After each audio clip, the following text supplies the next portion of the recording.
So I'm going to just do a quick walkthrough of our Power BI system. The first step is, of course, to launch Power BI. Here comes Power BI.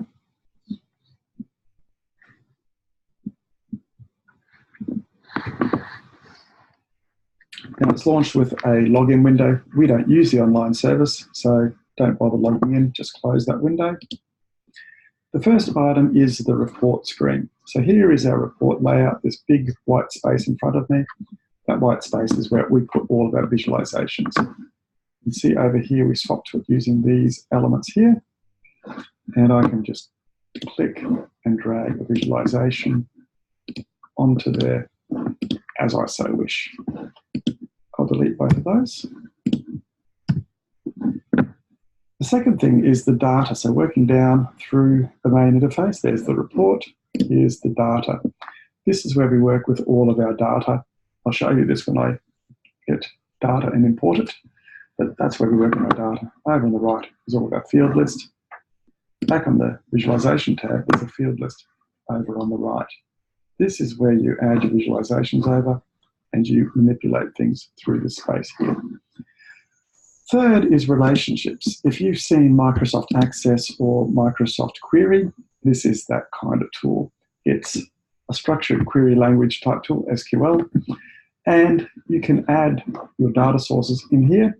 You can create new queries, you can join them, you can merge them.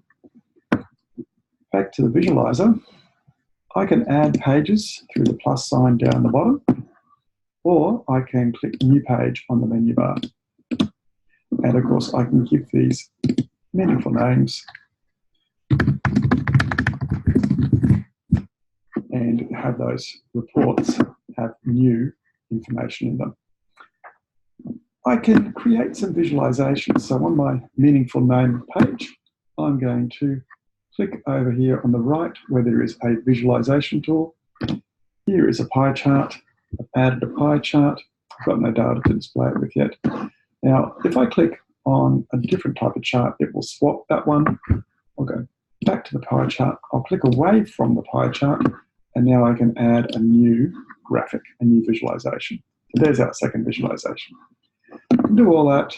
My fields, when I've got them selected, will be here, and I can use those to interact. Note the little format here. That is for the page. If I click on the actual visualization, I can give it a title, I can give it backgrounds, etc., etc., etc. So I get more options depending on what type of graphic I've got selected. I can get my data by going up to the menu bar, clicking Get Data, clicking on Connect. I'm going to open up an Excel file, but you can see there are all sorts of different databases here. There's Azure, so you can get an online data, Dynamics, which is accounting software, SharePoint and QuickBooks, Exchange, Google Trends, Google Analytics. It's all good. Click on that. Now, I've opened up into this directory here, and I've got this marine licenses data. I'm just going to open that up. And it's got two sheets in it, so it's asking me to pick a sheet. So I'm picking the one that I've already manipulated. Importing.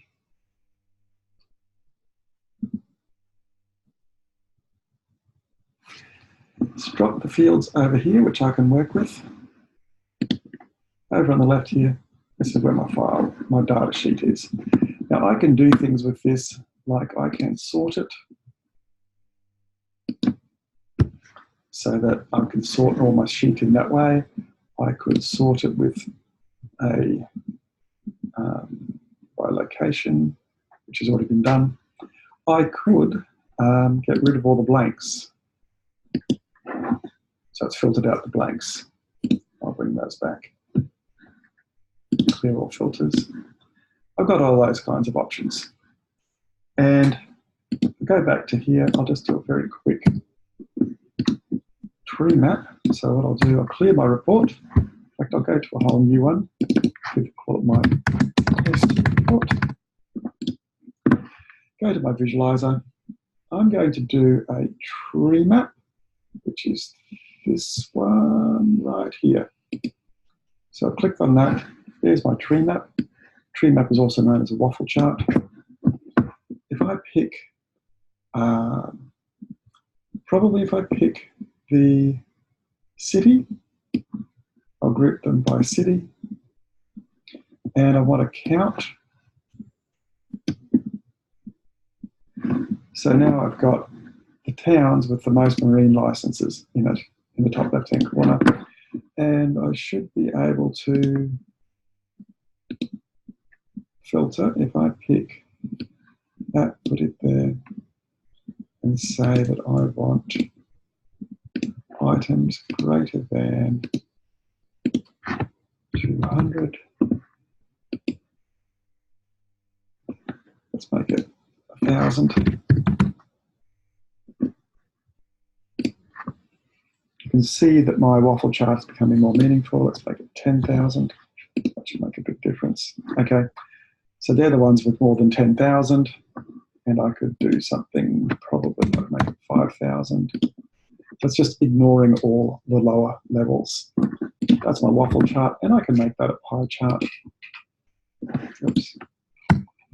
Click on it, make it active, make it a pie chart.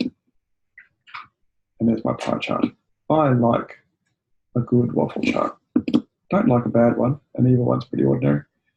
I've got other charts here that I can sort of muck around with.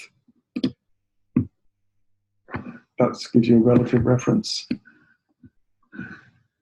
So that's the interface. Let's save my visualization. I'm going to call it, I'm going to save it first in a more meaningful spot.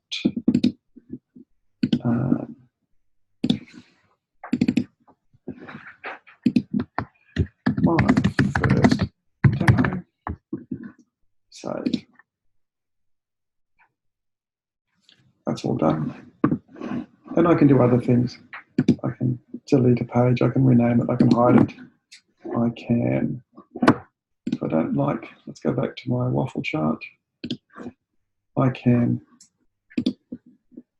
pick my data colors. I can change that, so Cool and Beach can become a different color. So that was bottom right-hand corner, that changed. I can do all that kind of thing. And I can use some of that with heat maps for other items, ones that can change color according to the data value. So that's it. That's all I wanted to show you. Thanks for that. Bye.